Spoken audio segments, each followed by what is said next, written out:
Je vais donc vous parler de la transition entre les concepts et les technologies, en commençant par une introduction qui ne sera pas très courte sur justement l'équilibre entre lumière et optique, depuis le phénomène jusqu'aux applications. Ensuite, j'ai choisi de centrer mon exposé sur une idée très simple que vous connaissez tous, mais qui me permet de bien insister sur ce qu'apportent les technologies et sur ce qu'apportent les concepts et comment ils évoluent ensemble. C'est le plus petit détail que la lumière nous permet de percevoir, la lumière et surtout les instruments d'optique. Les concepts donc, de la physique dictent des limites.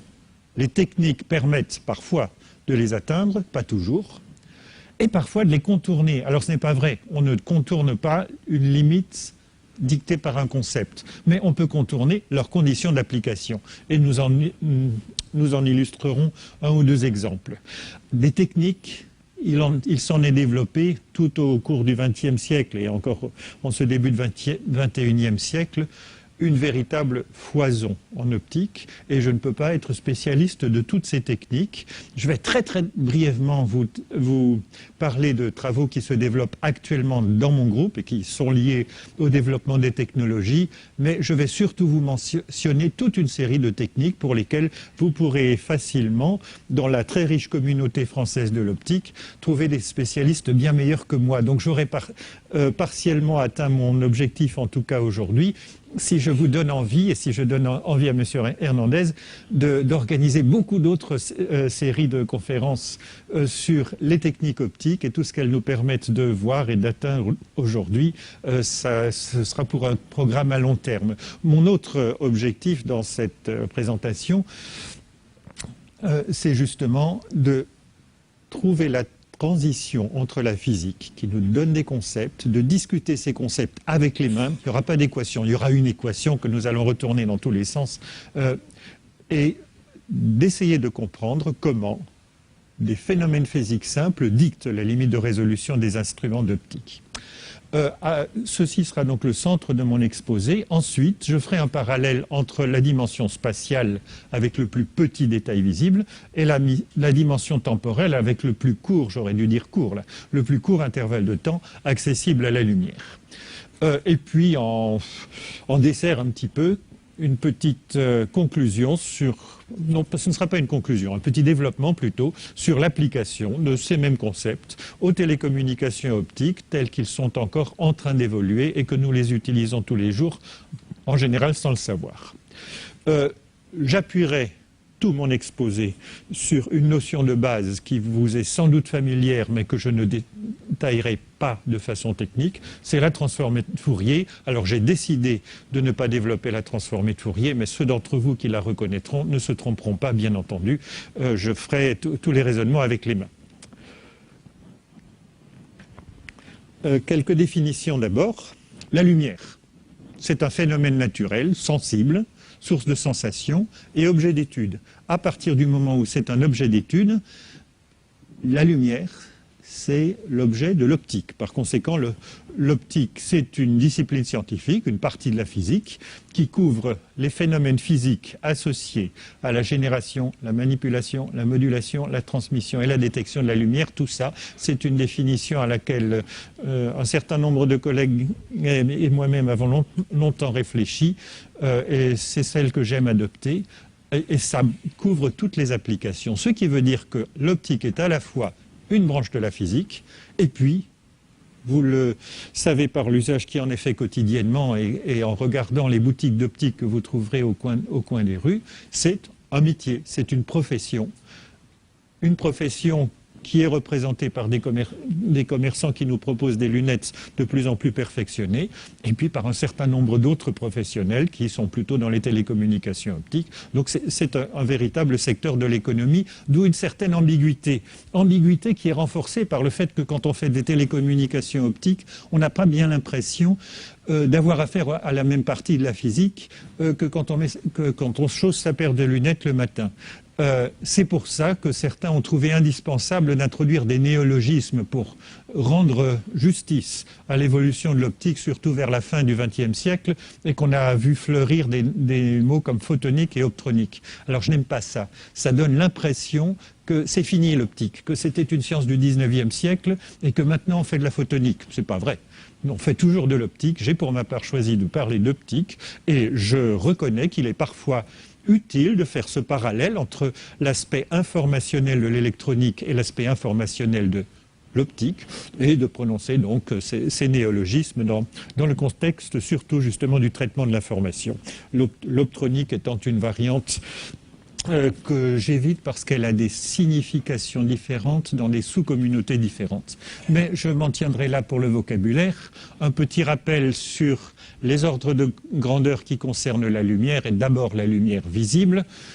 Comme vous savez, la lumière en tant qu'onde a une longueur d'onde, et les longueurs d'onde auxquelles nos yeux sont sensibles vont en gros de 0,4 à 0,8 microns. Ce n'est pas tout à fait vrai. Il y a d'abord des différences entre les yeux de deux observateurs humains, une certaine diversité dans nos sensibilités spectrales. En fait, tout le monde voit le 0,4. Et nous avons une sensibilité qui va un peu plus loin, vers 0,36, 0,37, 0,36, parfois un petit peu plus loin vers l'ultraviolet. Et puis, presque personne ne voit le 0,8, ou plus exactement, notre sensibilité à 0,8 existe, mais elle est très, très, très, très faible, si bien qu'à 0,7, on ne voit déjà pas plus grand-chose.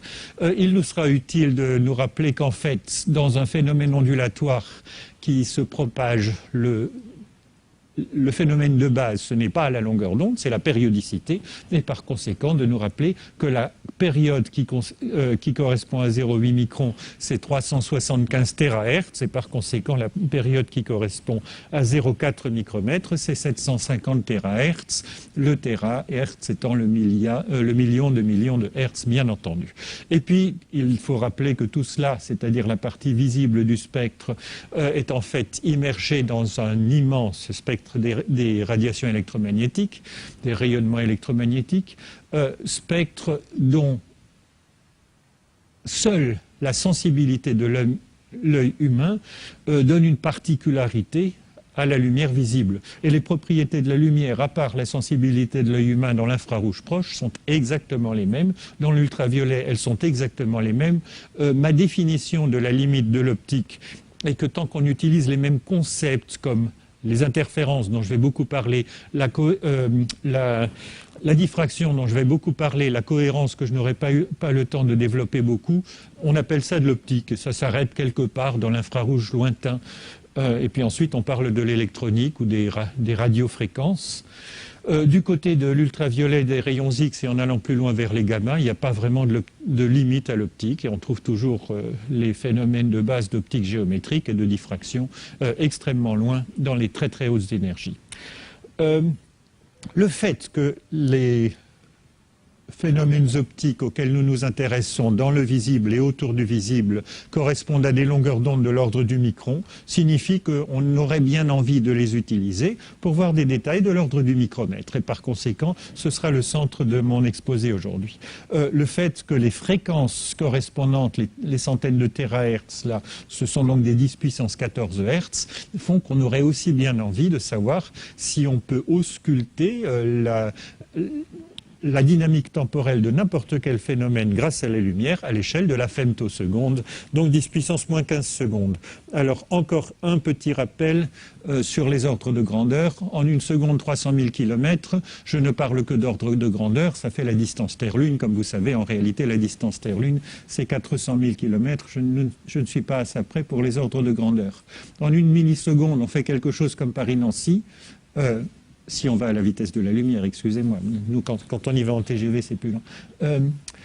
En une microseconde, la hauteur de la tour Eiffel. En une nanoseconde, la longueur d'un pied. Alors, je parle du pied simplement parce que c'est toujours l'unité utilisée en Angleterre qui vaut très exactement 30,48 cm. Donc, les adeptes des unités de longueur anglaises peuvent dire que ça a été choisi pour que la vitesse de la lumière corresponde à un pied par nanoseconde. La picoseconde, c'est l'épaisseur d'un gros fil à coudre. La femtoseconde, c'est un transistor sur un Pentium 3. Ça a déjà quelques années, le Pentium 3. Maintenant, on fait un petit peu plus petit. Et puis, on commence à parler d'attoseconde. L'attoseconde, c'est en gros la distance entre les deux, entre les deux barres verticales d'une molécule de benzène. Je parle d'optique et je vais, en deux transparents, vous montrer de façon saisissante l'évolution de l'optique en un siècle. Ça a 100 ans. C'est un magnifique instrument, c'est un sextant, comme vous voyez, pardon. Un sextant qui était limité par les technologies de son temps, de l'optomécanique, de l'électronique, à l'époque il n'y en a pas, et de sources de lumière, on n'en a pas besoin avec le sextant, puisqu'en gros on pointe le ciel. Vous voyez le cercle divisé, qui était une limite de la technologie de l'époque, et ça c'est sûrement un très beau cercle divisé. Vous voyez beaucoup de mécanique, des mouvements de translation et de rotation qui doivent être extrêmement précis pour l'époque, et c'était un instrument de pointe pour les besoins de la navigation en 1901. 2008, je n'ai pas choisi de vous présenter des instruments, mais aussi des applications et aussi des composants. Ici, une galaxie en train de se former, vue par le télescope Hubble. Ici, alors ce n'est pas une vraie photo, c'est un diagramme d'artiste comme on dit, on évoque les opérations de la cornée par des impulsions laser qui sont probablement subnanosecondes, qui peuvent être femtosecondes. Ici, malheureusement, vous ne voyez pas très bien l'échelle des longueurs qui est ici, mais entre cette rangée de trous ici et cette rangée de trous, il y a 2,5 microns. Donc un composant nanophotonique. Il est destiné à des applications de télécommunication optique. Ici, la construction, quelque part à côté de Bordeaux, du plus grand laser au monde. Alors c'est pas vrai, c'est pas le plus grand, ils sont deux plus grands lasers jumeaux, qui est le laser mégajoule, donc construit par le CEA à Bordeaux et dont la construction est bien avancée. Ici, bien entendu, un faisceau de fibres optiques qui contient, je pense, quelques centaines de fibres réunies dans une gaine pour nous aider à communiquer par téléphone et surtout à consulter l'Internet. Et puis ici, pour vous rappeler les deux conférences précédentes, une expérience d'optique atomique qui n'est pas encore un instrument d'optique, mais qui, dans la lignée des travaux actuels de l'équipe d'Alain Aspect, pourrait le devenir pour réaliser, par exemple, des capteurs à ondes de matière.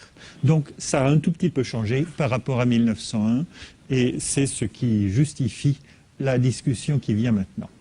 Alors, je vous ai dit que je parlerai un petit peu de mes travaux, donc j'ai ces deux transparents maintenant, celui-ci et le suivant, qui évoque des résultats récents de mon groupe de recherche. Celui-ci concerne la spectro-imagerie. Comme vous voyez sur cette image qui a été prise depuis un hélicoptère, c'est donc une image de télédétection, il y a quelque chose de bizarre et qu'on ne s'attend pas à voir en dessous d'un hélicoptère, c'est des franges d'interférence. Ce sont de vraies franges d'interférence.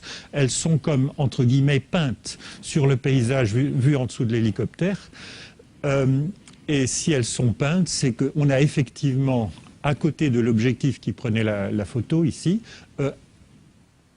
pas à côté, mais devant l'objectif qui prend la photo, introduit un interféromètre qui a été calculé en conséquence pour faire l'interférogramme du sol.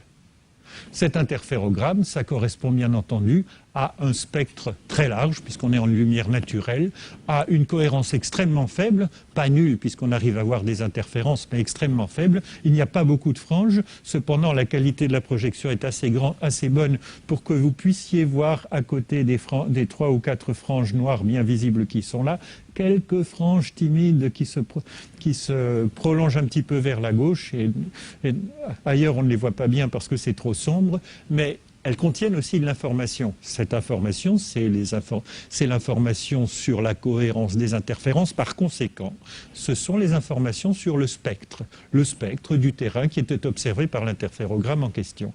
Par conséquent, à la fin de la mission de l'hélicoptère qui prend ces données, on peut traiter les images pour reconstituer, à partir de la série des données, le spectre de chaque point du terrain. Ça a l'air d'une photo en couleur. Mais là, je triche. Je triche parce que je suis bien obligé de présenter cette photo pour votre œil. Votre œil, notre œil à tous, fonctionne en gros en trichromie, c'est-à-dire il faut bien nous présenter des informations codées sur quelque chose comme un canal rouge, un canal vert et un canal bleu, même s'il y a des variantes. Et c'est tout ce que nous pouvons enregistrer comme information avec notre système visuel. Mais l'information qui a été extraite en fait de cette image correspond à une centaine de bandes spectrales visibles. On pourrait faire plus. En fait, ce n'est pas très intéressant de faire plus. Une centaine de bandes, ça correspond à ce qu'on peut extraire avec un niveau de signal suffisamment fiable. Le principe qui est utilisé pour cette spectro-image par transformée de Fourier est connu depuis 50 ans. C'était infaisable il y a 50 ans parce que les technologies ne nous dotaient pas des détecteurs voulus pour acquérir les images à la vitesse voulue, avec une qualité de signal voulue, et puis que les ordinateurs, pour décortiquer toutes ces images, étaient impensables à l'époque. D'où la justification de ces travaux qui pourront mener à des exploitations en télédétection sur la nature des terrains, sur la pollution atmosphérique, et aussi à des applications de surveillance dans l'infrarouge. Autre exemple de travaux sur lesquels travaille mon équipe, c'est ce télescope spatial solaire pour le domaine extrême ultraviolet. XUV, ça se dit extrême ultraviolet. Vous voyez ici le primaire d'un télescope, vous reconnaissez que c'est le primaire au fait qu'il est percé au centre. Et ici le secondaire, avec simplement une petite bizarrerie, c'est que visiblement il a 4 cadrans, qui sont très visibles sur le primaire, ils sont moins visibles, mais ils existent aussi sur le secondaire.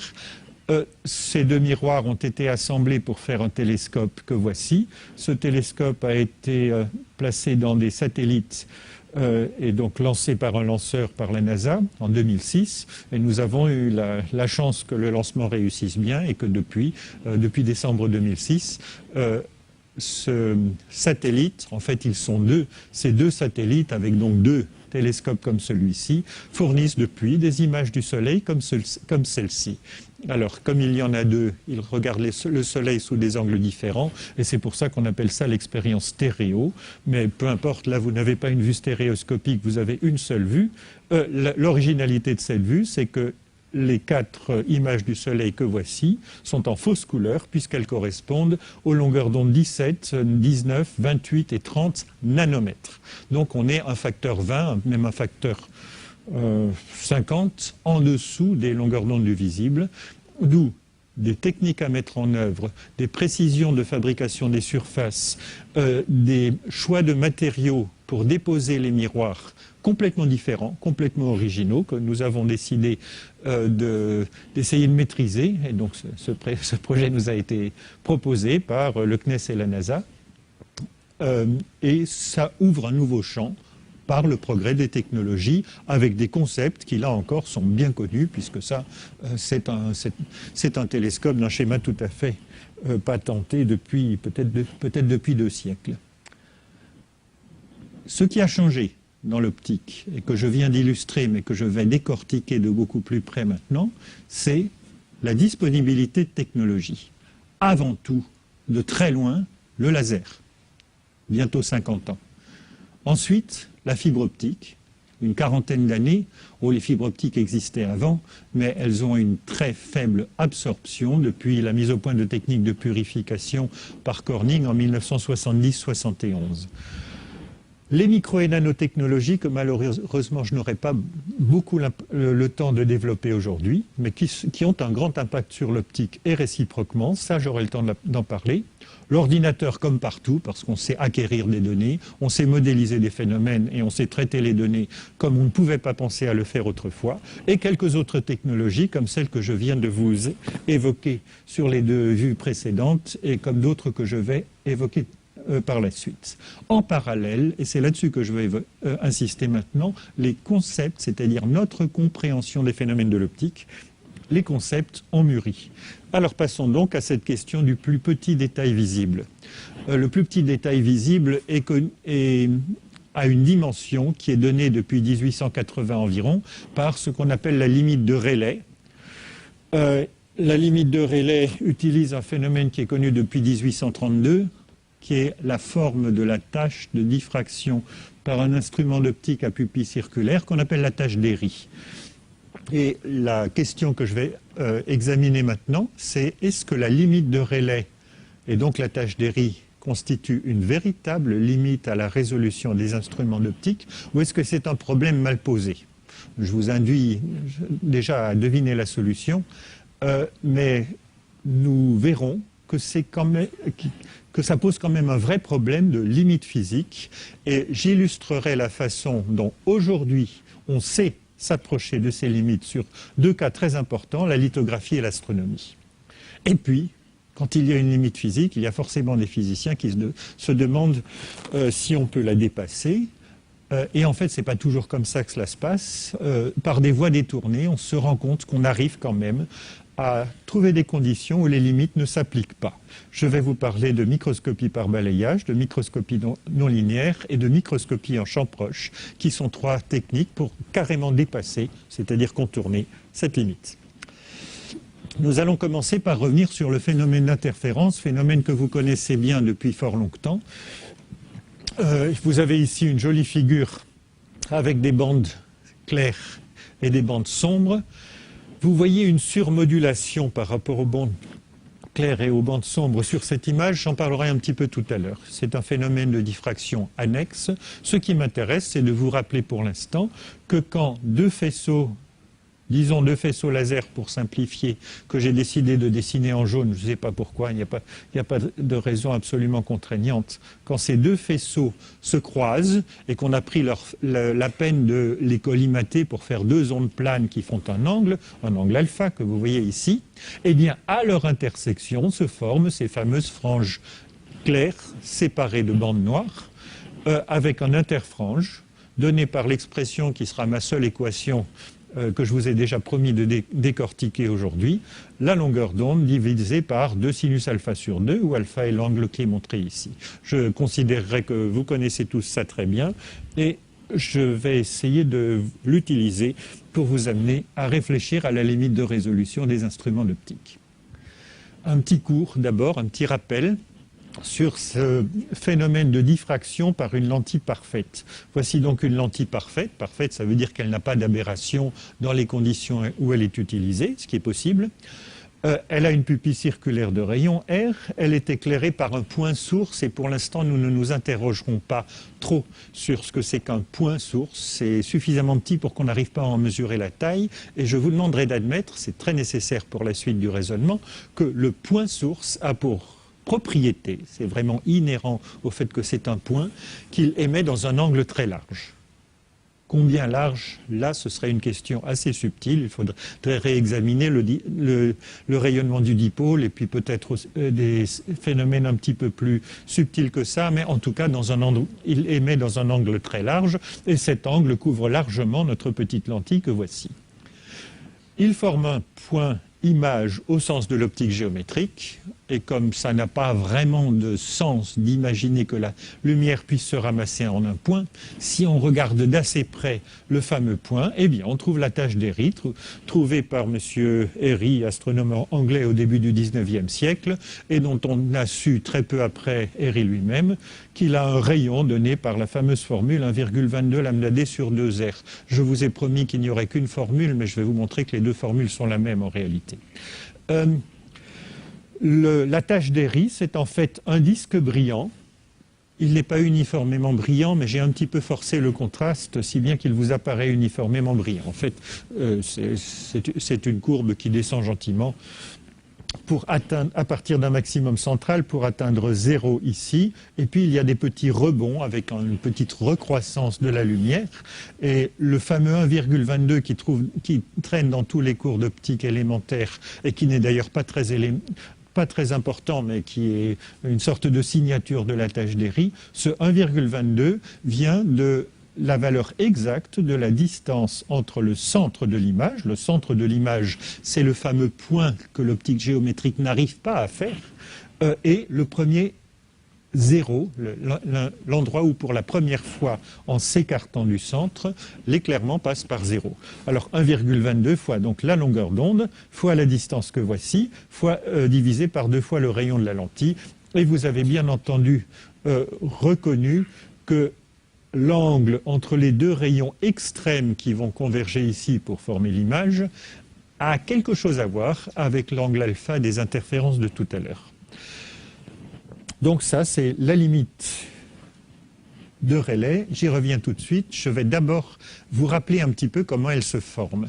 Et pour ça, nous allons, par la pensée, couvrir notre lentille d'un écran complètement opaque. Ce n'est pas une bonne idée ça, mais c'est par la pensée. Donc pour l'instant, imaginons que toute la lentille est couverte d'un écran opaque et qu'on a cependant ménagé 2 trous d'aiguille, 2 tout petits trous qui s'appellent M1 et M2, sur cette lentille, de façon que la lumière qui vient toujours du même point source ne puisse parvenir à son image qu'à travers les 2 points M1 et M2. Je vous ai demandé d'admettre tout à l'heure que quand un trou est suffisamment petit, quand une source est suffisamment ponctuelle, finalement, elle émet dans un angle large. C'est ce qui m'a permis, à partir de M1 et de M2 ici, de dessiner 2 faisceaux relativement larges. J'aurais même pu les dessiner encore plus larges.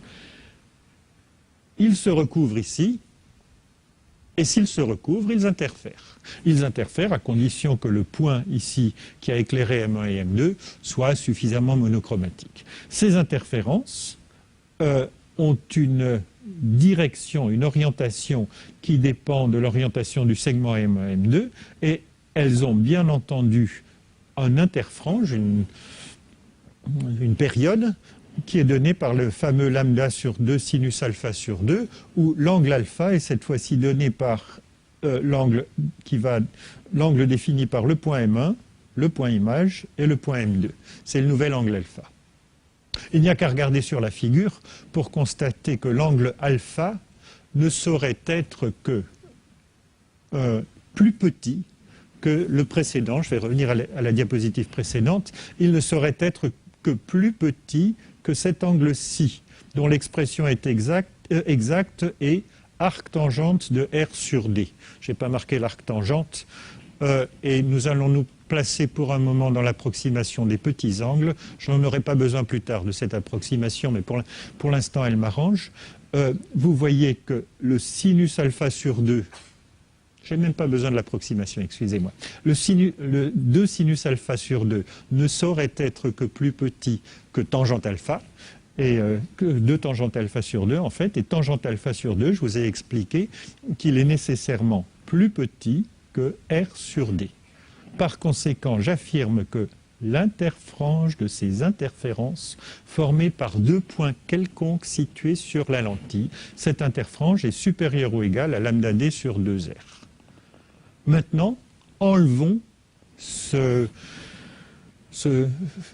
masque opaque que nous avions mis par la pensée sur la lentille et reconsidérons le seul vrai problème, c'est-à-dire la lentille entière. Eh bien, la lentille entière ne fait rien d'autre que former à partir du point source une infinité continue de systèmes d'interférence qui se superposent dans toutes les orientations et avec toutes les périodes telles que lambda sur 2 sinus alpha sur 2 soit supérieure à cette dimension-là. C'est bien compliqué, ma façon d'exprimer la formation des images. C'est bien compliqué, mais ça a une conséquence très simple. Regardez ces systèmes d'interférence. Ils ont toutes les orientations, ils ont toutes sortes de périodes. Ça va se mélanger dans tous les sens, sauf en un point. Ce point, c'est la vraie image géométrique du point initial, donc elle est là, parce qu'en ce point-là, on a un maximum de tous les systèmes d'interférence. Donc c'est là que se forme le point lumineux de la tâche d'Airy. Là, tous les systèmes d'interférence formés par tous les couples de points que je peux imaginer sur la lentille ont un maximum. Quand je les additionne tous, ça donne toujours un maximum. Alors que dès que je m'en écarte, on va trouver des maximums, on va trouver des maxima, on va trouver des minima, et puis on va trouver des valeurs intermédiaires. Tout cela est cohérent, ça s'ajoute en phase, ça interfère, et par conséquent, il n'y a plus de raison qu'on tombe sur un maximum, on va rapidement tomber sur une amplitude complexe moyenne nulle. C'est comme ça qu'on peut expliquer la diffraction. C'est une façon compliquée, mais à mon avis intéressante, d'expliquer la diffraction comme l'effet d'interférence continue. Et vous avez vu que la taille, le lambda d sur 2r qui est là, c'est le même que le lambda d sur 2r qui est là. La taille de cette tâche de diffraction ne peut pas être plus petit que le plus étroit des phénomènes d'interférence entre les points 2 à 2. Ensuite, le 1,22, je ne peux pas vous l'expliquer, il résulte d'un calcul, je n'ai pas de raisonnement avec les mains pour l'expliquer. Et c'est ainsi que Lord Rayleigh, dès la fin du XIXe siècle, s'est posé la question de 2 points, de rapprocher les 2 points objets jusqu'à ce qu'on les confonde. Et quand est-ce qu'on les confond? Eh bien, son expérience de physicien expérimentateur qui avait l'habitude de mettre l'œil derrière un oculaire, lui a fait affirmer que si les 2 tâches d'Airy sont nettement séparées, par conséquent si leur distance est supérieure à 1,22 lambda d sur 2a, on va avoir 2 points, c'est ce qu'on voit ici. Et puis, alors ici, la distance sur ce schéma ici est 2 fois 1,22 lambda d sur 2r.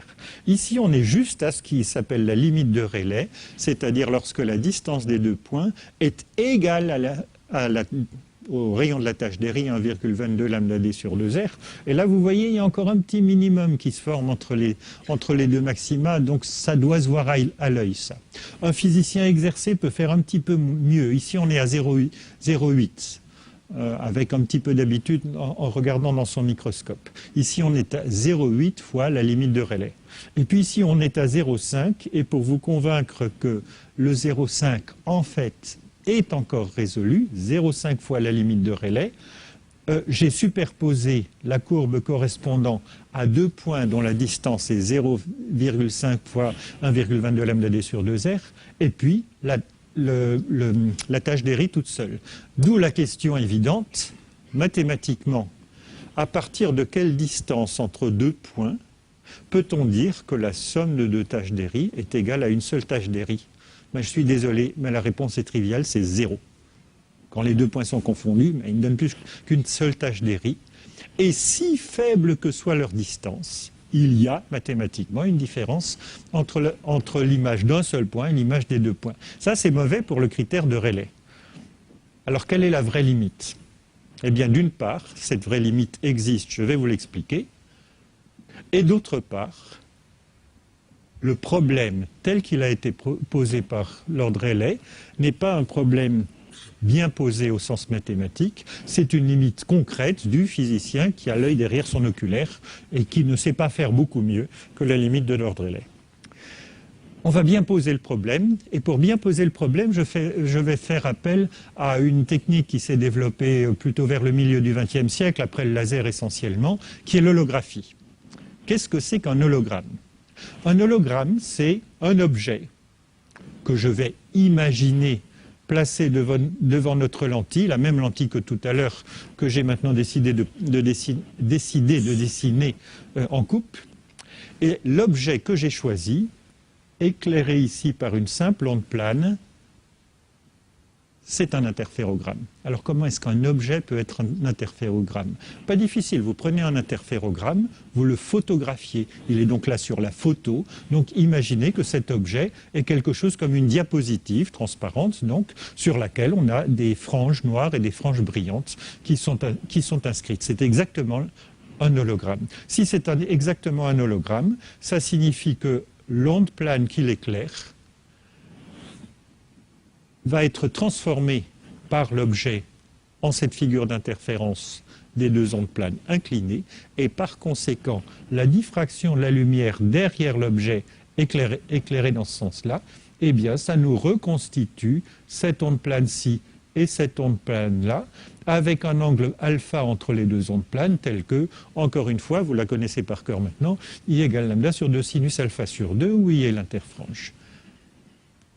Ça nous dit quelque chose sur la façon dont la lentille qui est là peut former l'image de ces franges.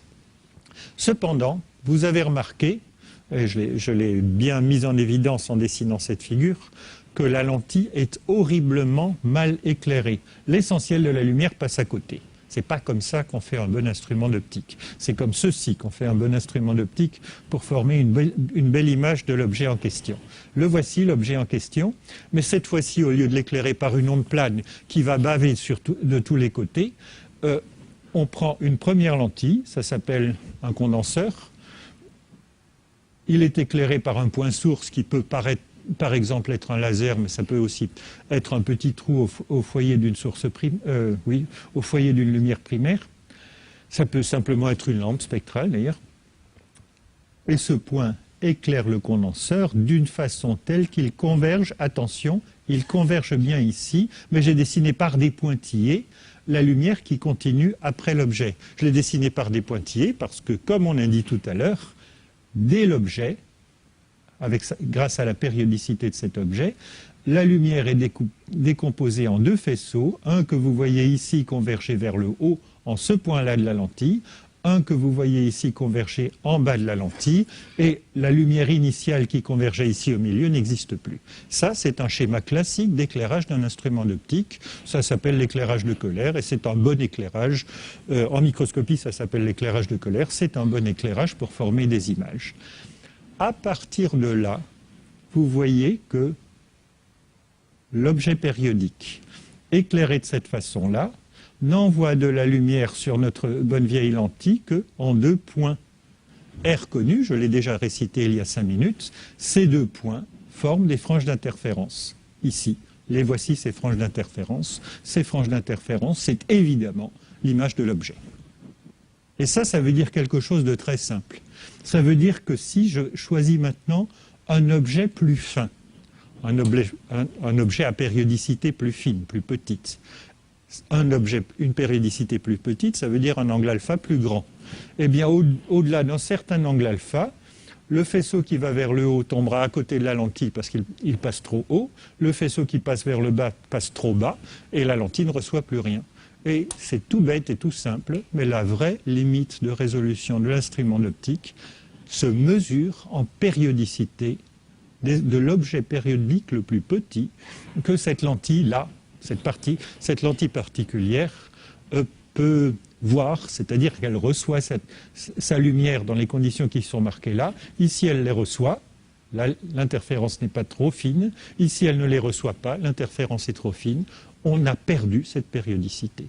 Il y a donc une véritable limite bien physique et bien concrète à la résolution des instruments d'optique, et cette limite est donnée pour les objets périodiques, pas par le double point de M. Rayleigh, qui était un problème un petit peu mal posé. Au demeurant, le problème de M. Rayleigh est intéressant quand même, parce que exprimer la période la plus petite visible ici, ou exprimer la limite de l'ordre Rayleigh 1,22 lambda d sur 2r, ça diffère en gros par le 1,22 et pas grand-chose d'autre. Si bien que nous pouvons continuer à appeler ça la limite de Rayleigh, tout en sachant qu'en réalité, elle s'applique aux parties périodiques des objets. Qu'est-ce que c'est que les parties périodiques des objets? Eh bien là, je suis obligé quand même de prononcer le nom de M. Fourier. Tout objet raisonnablement fabricable, qu'il est raisonnablement possible de fabriquer physiquement, a une transformée de Fourier. Il est décrit par une intégrale de Fourier, donc on peut le décomposer en ses composantes périodiques. Et à chaque composante périodique s'applique la limite que je viens de vous expliquer. Ça, c'est ce qu'on appelle le filtrage des fréquences spatiales. Ça a été découvert par M. Duffieux, Pierre-Michel Duffieux, physicien à Besançon un petit peu avant le milieu du XXe siècle, et fortement développé par M. Maréchal, M. O'Neill, Goodman, dans la deuxième moitié du XXe siècle. Et c'est la vraie analyse de la formation des images en présence de diffraction. Donc, il n'y a pas de limite théorique à la séparation de deux points. Pas de limite théorique. Il y a une limite pratique, qui est le bruit, qui est la sensibilité de notre œil.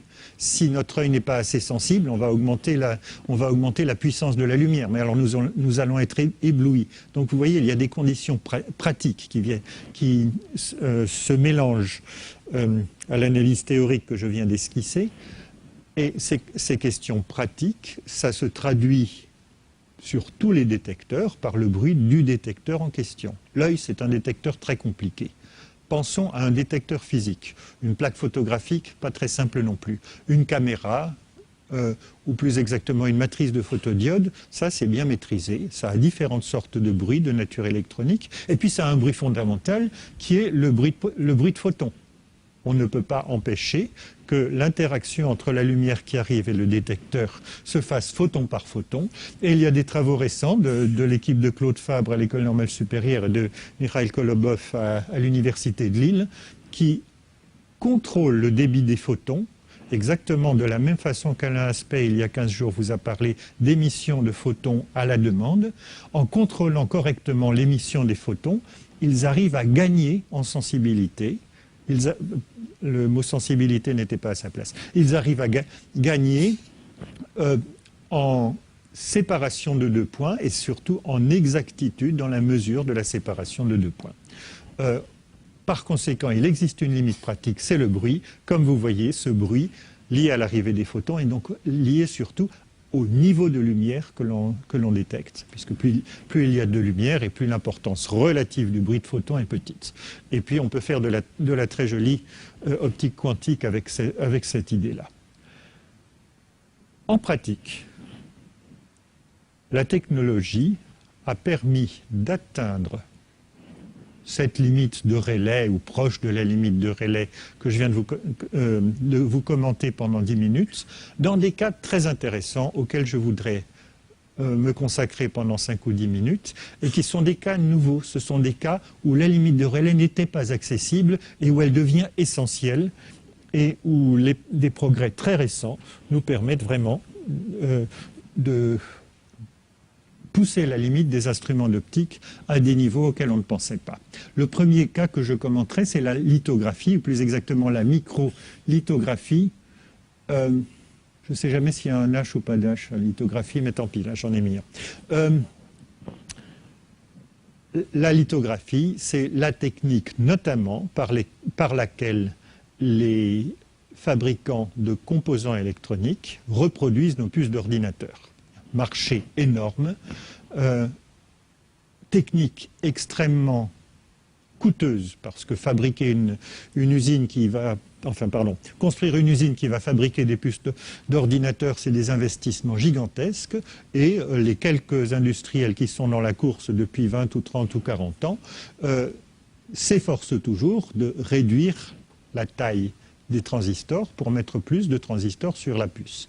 Vous le connaissez, vous connaissez cette démarche et vous savez bien que le graphe par lequel on trace le nombre de transistors par centimètre carré de puce en fonction du numéro de l'année, ce qui est une drôle de grandeur physique, le numéro de l'année, s'appelle la loi de Moore et ça dit que c'est une ligne droite. On va y revenir un petit peu à la ligne droite, mais là je vous montre un document très récent qui vient d'un industriel européen qui s'appelle ASML, qui est une filiale du groupe Philips, où à la longueur d'onde 193 nanomètres, longueur d'onde qui méritera un tout petit peu de retenir notre attention, et au pas de 110 nanomètres, donc le pas de cet objet périodique-là, ou quasi-périodique, le pas est 110 nanomètres, c'est déjà pas bien grand, ASML a obtenu une image très bien définie de trous qui ne font que 55 nanomètres. Les trous ne font que 55 nanomètres, les trous que vous voyez là, et ils sont vraiment bien résolus. Un transistor de 2008 qui sort d'usine aujourd'hui, il a ces traits les plus fins qui font 45 nanomètres. Alors regardons là notre vieux 1,25 lambda sur 2 sinus alpha, auquel j'ai rajouté ici n. n, c'est l'indice. En effet, la longueur d'onde de la lumière dans un milieu d'indice n, c'est lambda sur n. Donc il y a déjà un facteur n à gagner dans la résolution d'instruments d'optique à fonctionner en immersion. C'est compliqué et cher de faire fonctionner un instrument qui reproduit des images de circuits électroniques en immersion, mais quand il y a des centaines de milliards à la clé, on s'y résout et on peut consacrer quelques dizaines de millions à fabriquer un montage où l'objectif fonctionne en immersion. Donc c'est ce qu'a fait ASML, c'est ce que font aussi ses concurrents américains et surtout japonais. Et ici, vous voyez que l'indice, dans mon souvenir, bon, je n'ai pas marqué la vraie valeur, je ne vais pas la deviner. L'indice ici était supérieur à 1, le sinus alpha sur 2 était extrêmement proche de 1, c'est-à-dire l'ouverture de l'objectif était très très grande, aussi proche que possible de 90 degrés de part et d'autre, et par conséquent, on s'attend à une limite de 1,22 lambda sur 2 fois l'indice, et là, on a pris la longueur d'onde la plus petite disponible aujourd'hui, 193 nanomètres, on est déjà dans l'ultraviolet relativement lointain, et on arrive à un pas de 110 nanomètres avec des objets qui sont nettement mieux résolus que 110 nanomètres. Il faut faire des prouesses à la fois dans la conception dans la conception de l'instrument, surtout dans l'industrialisation de toute la chaîne, de tout le processus, et des prouesses dans l'utilisation des photorésines, qui sont les détecteurs ici. On joue beaucoup sur la non-linéarité de la photorésine pour augmenter beaucoup un contraste au départ très faible. Donc les industriels savent faire des prouesses qui, en somme, nous amènent au-delà de la limite de Rayleigh, un petit peu au-delà. Alors la voici, la loi de Moore. J'ai fait exprès de prendre une vieille photo, une vieille image, ça date de 2001, c'est paru dans IEEE Spectrum en août 2002, et vous voyez ici les années qui sont tracées de 1971 à 2001, ça s'arrête à 2001 pour la vraie loi de Moore, qui est à peu près une ligne droite en coordonnées semi-logarithmiques, avec un nombre de transistors par puce qui a dépassé les 10 millions ici en 2001. Et si je me suis arrêté en 2001, c'est pour vous inciter, si vous avez le temps de vous promener un peu sur Internet, à regarder comment ça continue. Eh bien, il y a eu une cassure. Ils ne vous le diront jamais, parce qu'on arrive à la contourner d'une façon que je vais vous expliquer. Mais actuellement, la vraie loi de Moore, celle qui est marquée là, le nombre de transistors par puce est limité par la limite de résolution des instruments d'optique, les plus ouverts à la longueur d'onde la plus courte disponible. À côté, il y a une autre courbe qui représente la capacité des disques durs. Celle-là ne m'intéressera pas aujourd'hui. Je voudrais parler pendant 1 minute de ce qui est arrivé à la loi de Moore ces dernières années.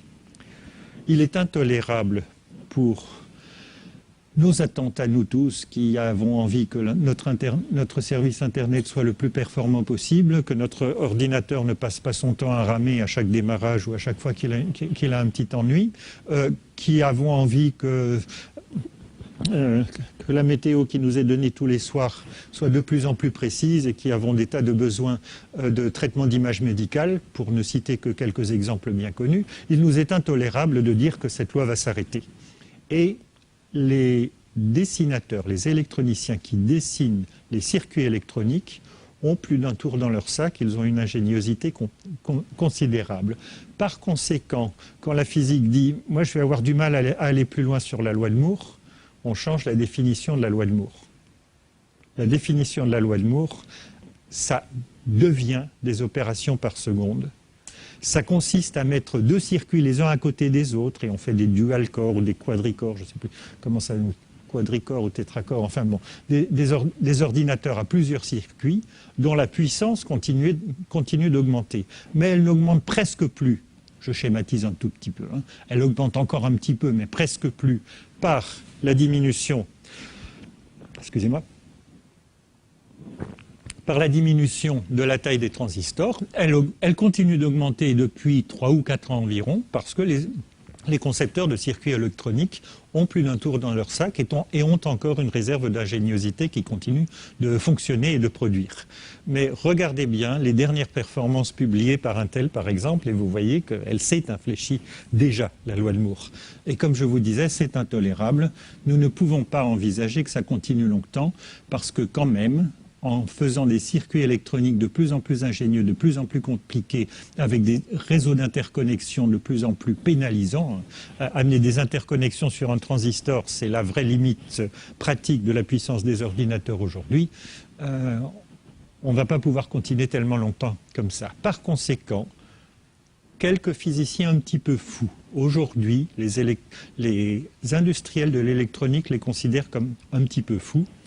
Quelques physiciens un petit peu fous s'interrogent à ce qui se passe après la longueur d'onde 193 nanomètres. Bien, ce qui se passe, c'est dramatique, parce que mon brave lambda sur 2, sinus alpha sur 2 ne voudra diminuer, comme on a atteint la limite du sinus alpha sur 2, que si on diminue la longueur d'onde. En dessous de 193 nanomètres, il y a 170, il y avait une longueur d'onde qui a été choisie, je ne sais plus si c'était 173 ou 175 nanomètres, et ils ne sont jamais arrivés à mettre au point l'optique. Il y avait des défauts à tous les matériaux optiques disponibles à 175 nanomètres, et en dessous de 175 nanomètres, alors il faut fonctionner sous vide, c'est horrible de faire des objectifs en immersion qui fonctionnent sous vide, c'est même incompatible. Et ensuite, tous les matériaux se mettent à être opaques, très absorbants. On tombe dans des bandes d'absorption incontournables de tous les matériaux. Donc on ne sait plus faire de lentilles. Vers 120 nanomètres, 100 nanomètres, 80 nanomètres, il n'y a pas de lentilles. Et puis, quand on tombe en dessous, c'est-à-dire vous prenez un micron du matériau, du matériau le plus transparent à 100 nanomètres, mais au bout de 1 micron, il n'y a plus rien qui passe. C'est déjà tout absorbé. On ne fera jamais de lentilles comme ça. Et cependant, vous descendez encore plus bas, à des longueurs d'onde encore plus basses. Vous descendez à 60 nanomètres, 50 nanomètres. Quelques matériaux redeviennent un peu transparents. C'est pour ça que je vous ai montré tout à l'heure, tout au début de l'exposé, les travaux que nous faisons actuellement sur des télescopes qui sont destinés à travailler à 17, vous vous rappelez, 17, 19, 28 et 30 nanomètres. Les industriels, depuis une dizaine d'années déjà, se sont mis d'accord pour dire que si on vise des longueurs d'onde très courtes, il faut choisir le 13 nanomètres. Et ce cliché d'interférence que je vous ai déjà montré tout à l'heure, je ne vous l'avais pas dit, mais c'est une figure d'interférence à la longueur d'onde 13 nanomètres. Donc c'est un peu une prouesse. Il faut déjà disposer des sources. Il faut aller sur des synchrotrons, il faut aller sur des lasers X, il faut aller sur des sources non linéaires à base de laser, des non-linéarités d'indices très élevées, mais enfin c'est disponible aujourd'hui, et donc j'ai un collègue dont le travail est de construire des interféromètres fonctionnant à des longueurs d'onde très petites. Et qui dit faire des interféromètres, dit faire des interfranges. Des interfranges avec lambda sur 2 sinus alpha sur 2 pour lambda égale 13 nanomètres, ça donne à la microélectronique un espoir sur plusieurs dizaines d'années. Jusqu'à aujourd'hui, les difficultés de fabrication des interféromètres, mais surtout de fabrication des sources pour 13 nanomètres, sont telles qu'on n'y est pas vraiment arrivé. On n'a en tout cas pas investi, pas décidé d'investir le nombre de millions de dollars suffisant. Denis Joyeux, d'ailleurs, pour ce travail-là, a eu un financement d'environ 1 million de dollars sur un projet européen. Non, c'était 1 million d'euros, qu'est-ce que je viens de dire, excusez-moi. Environ 1 million d'euros partagés avec un certain nombre de laboratoires avec lesquels il a collaboré. 1 million d'euros par rapport au chiffre d'affaires de la microélectronique, ce n'est pas très sérieux. Ce sont des expériences préliminaires. C'est bien notre rôle au CNRS d'ailleurs. N'empêche, ici vous avez des franges qui, avec un angle alpha suffisamment grand, peuvent donner lieu au circuit d'ordinateur de l'an 2000, allez, 2015-2020, quelque chose comme ça. Et je vous ai déjà expliqué tout à l'heure pourquoi connaître l'interfrange des franges d'interférence, ça vous donne déjà un ordre de grandeur suffisant pour connaître la résolution de l'instrument d'optique et par conséquent la largeur de grille du transistor le plus fin qu'on pourra faire quand on aura réussi à sauter le saut énorme de 193 nanomètres à 13 nanomètres. J'ai oublié de commencer par vous dire que les transistors que nous avons connus, enfin pour ceux d'entre nous, ils sont nombreux, qui sont nés avant 1970, les transistors que nous connaissions en 1970 étaient aussi reproduits par voie électronique. Les premiers circuits intégrés, c'était fait dans le verre du mercure. Et puis progressivement, on est allé de 540 nanomètres à 300 nanomètres, à 200 nanomètres. Et aujourd'hui, on est bloqué à 193 nanomètres et on va franchir peut-être bientôt, ce saut énorme. Et vous voyez que là, ce n'est plus les limites de la physique, c'est les limites de l'investissement d'une industrie très, très chère. Je change complètement de volet Je continue à parler de la limite de résolution des instruments d'optique. Je reviens à des applications tout à fait scientifiques, l'astronomie, et je parle d'optique adaptative. 19h26, donc j'ai déjà mangé 56 minutes. Bon, excusez-moi. Je vous parle d'optique adaptative. Vous savez qu'il y a une autre sorte de bruit dans la résolution des instruments d'optique qui est très importante, c'est l'observation du ciel. Nous avons tous vu des étoiles scintiller. Si elles scintillent, c'est parce que l'atmosphère est turbulente. Si l'atmosphère est turbulente, c'est aussi ce qui fait secouer les avions quand vous traversez des turbulences en avion.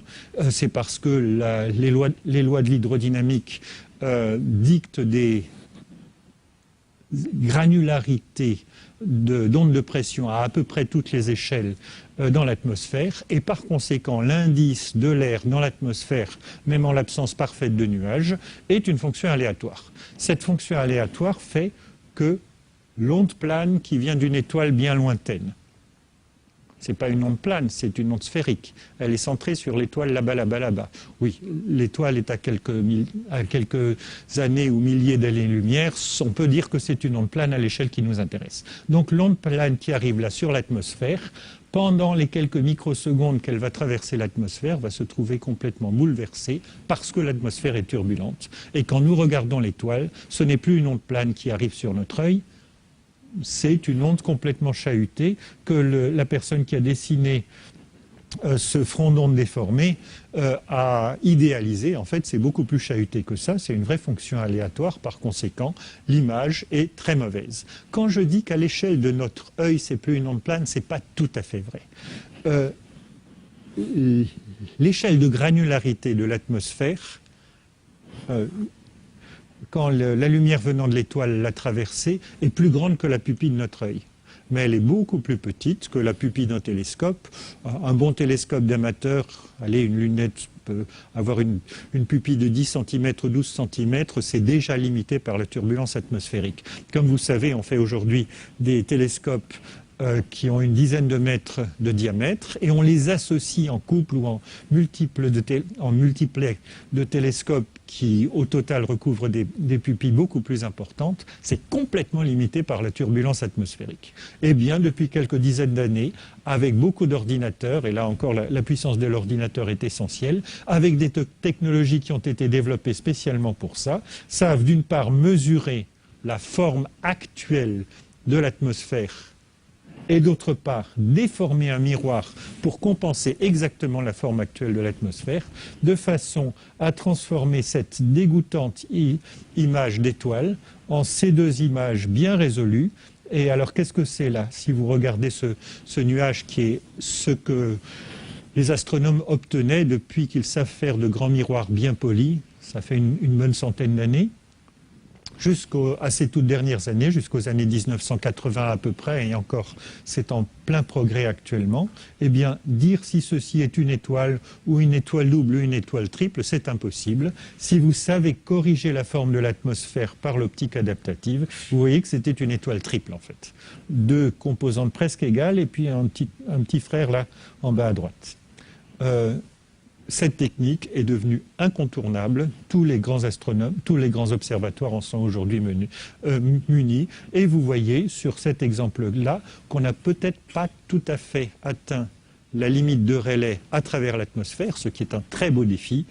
Mais on y travaille et on n'en est pas tellement loin. Là, on est peut-être à 1,2 ou 1,3 fois le diamètre de la tache d'Erie. Je vous ai promis de contourner maintenant les limites, parce qu'on sait les contourner. Je vais être très rapide, d'autant plus que le temps passe, je vais être très rapide sur les techniques de microscopie développées pour les biologistes, qui, à mon avis, ont encore de belles années devant elles dans un avenir assez proche. Et puis je vais insister un petit peu plus sur la microscopie optique de champ proche. Pour les biologistes, qui ont absolument besoin de voir des détails de l'ordre de la longueur d'onde et un petit peu plus petits que la longueur d'onde optique, il y a des très belles méthodes de microscopie qui ont été développées. Ça, c'est la microscopie confocale. La microscopie confocale, c'est ceci, très simple. Vous formez l'image de l'objet en le balayant exactement comme une image de télévision. Et vous le balayez par un petit point, le plus petit possible. Dans ce cas-là, l'image du petit point par un deuxième instrument et son balayage pour parcourir toute l'image et former le résultat que vous voyez ici, convenablement coloré en l'occurrence, ne peut plus être analysé en des termes aussi simples que ce que j'ai essayé de vous expliquer avec les mains tout à l'heure. C'est un peu non linéaire et c'est un petit peu mieux. Un petit peu mieux. On gagne un facteur 2. On gagne un facteur 2, ça veut dire que pour distinguer ces petits filaments ici, les petits filaments qui sont ici, ce facteur 2 est déjà précieux. Aujourd'hui, tous les fabricants de microscopes proposent de la microscopie confocale. On fait un petit peu mieux par la très jolie expérience de microscopie non linéaire que voici. Ça s'appelle la microscopie STED et Stimulated Emission Depletion, oui. Donc déplétion d'émission stimulée. Ça a été inventé par un collègue allemand qui s'appelle Stefan Hell à Heidelberg. Voici l'image confocale, voici l'image qu'atteint M. Hell, et voici 500 nanomètres. Voici l'astuce qui mérite une minute, mais bien que j'ai passé mon temps, une minute pour que je la décrive. Vous faites une image confocale comme je viens de l'expliquer. Mais vous la formez à partir d'une impulsion laser très brève, très intense. Par conséquent, cette impulsion laser va mettre dans un état excité les milieux biologiques qui vont pouvoir fluorescer. Combien de temps mettent les milieux biologiques pour fluorescer? On va dire, en ordre de grandeur, 1 nanoseconde. Avant que la nanoseconde soit passée. Donc pendant que les molécules sont dans un état excité, vous envoyez une deuxième impulsion laser, tout aussi courte, à la longueur d'onde de la fluorescence. Qu'est-ce qui se passe?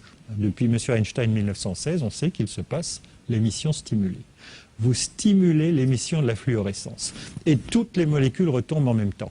Si elles retombent toutes en même temps, on n'a rien fait, on a tout perdu. Non, parce qu'il suffit d'avoir l'idée très astucieuse de Stefan Hell, qui est que le motif de la première impulsion, celle qui excite les atomes, et le motif de la deuxième impulsion, celle qui forme l'émission stimulée, sont très légèrement différents. Il prend deux modes laser légèrement différents. Donc ils ont une toute petite différence sur quelques nanomètres. Par conséquent, la fluorescence est excitée à certains endroits et elle est annulée pas tout à fait au même endroit. Dans la petite différence, on arrive à avoir, donc par un principe d'optique non linéaire, une résolution qui arrive, dans les meilleurs cas, à 1/10, peut-être un petit peu mieux, 1/10 de longueur d'onde. Les plus belles expériences de microscopie loin au-delà de la limite de Rayleigh ne sont malheureusement pas encore accessibles aux biologistes aujourd'hui. Je vais vous expliquer pourquoi. Les biologistes, évidemment, savent bien fonctionner sur des milieux continus et notamment en milieu liquide. Ça, c'est pas accessible en milieu liquide. C'est ceci.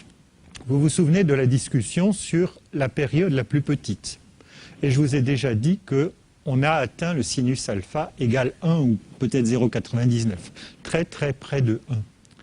Quand on a atteint sinus alpha égale 1, évidemment, ceci vaut lambda sur 2.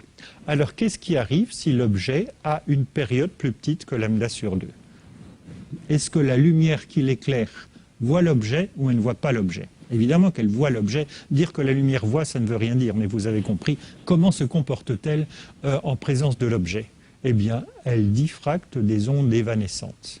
Un sinus alpha supérieur à 1, c'est possible avec un cosinus alpha imaginaire pur.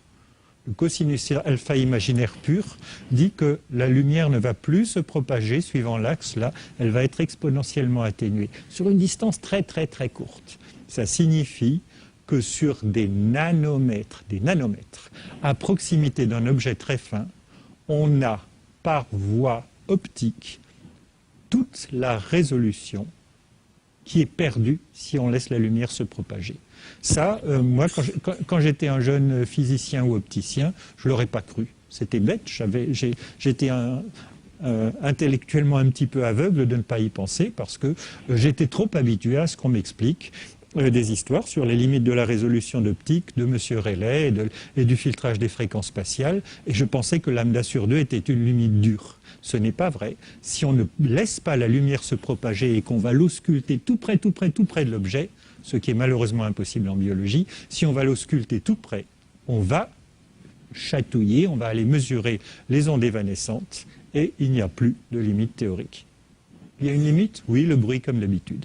Par conséquent, vous trouvez aujourd'hui des personnes des industriels qui vous proposent des microscopes en champ proche optique qui sont habituellement couplés à des microscopes à force atomique, d'où par exemple cette très jolie image que j'ai trouvée sur le site web du NIST, National Institute.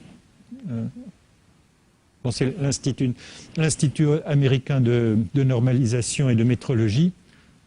Je ne sais plus ce que signifie le NIST, mais enfin c'est l'Institut de métrologie, avec ici une image de champ proche par force atomique, ici une image de champ proche atomique, et ici la même image de champ, ici une image de champ proche optique. Donc on va mettre une petite pointe, la voici la petite pointe, c'est une pointe de fibre optique taillée en cône comme ça.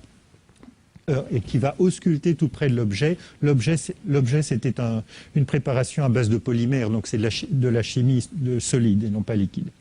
Et ici, on va faire fluorescer ce même polymère. Et donc ces trois images sont très nettement mieux résolues que le micron qui est là. On voit peut-être le 20e ou le 30e de micron. C'est aujourd'hui accessible à la microscopie optique en champ proche.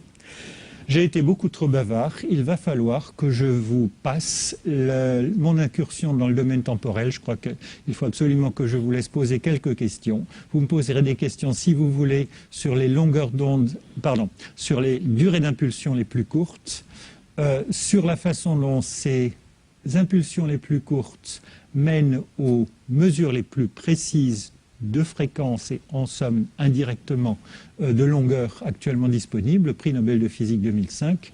Et là, je suis obligé de sauter toute mon illustration sur les télécommunications optiques. C'est un peu dommage, mais j'en viens à ma conclusion sur l'optique en 2008. Les principes historiques apparus depuis l'optique géométrique de l'Antiquité jusqu'à la mécanique quantique sont restés, sont encore valables.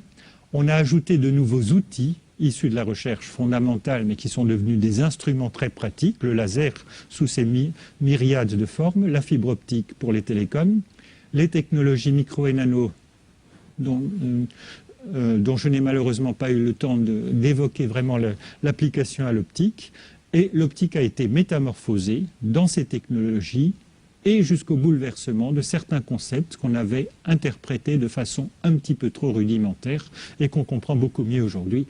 Et c'est, j'espère quand même, l'essentiel de ce que je voulais vous passer comme message dans cet exposé qui a duré un petit peu plus d'1 heure. Je vous remercie.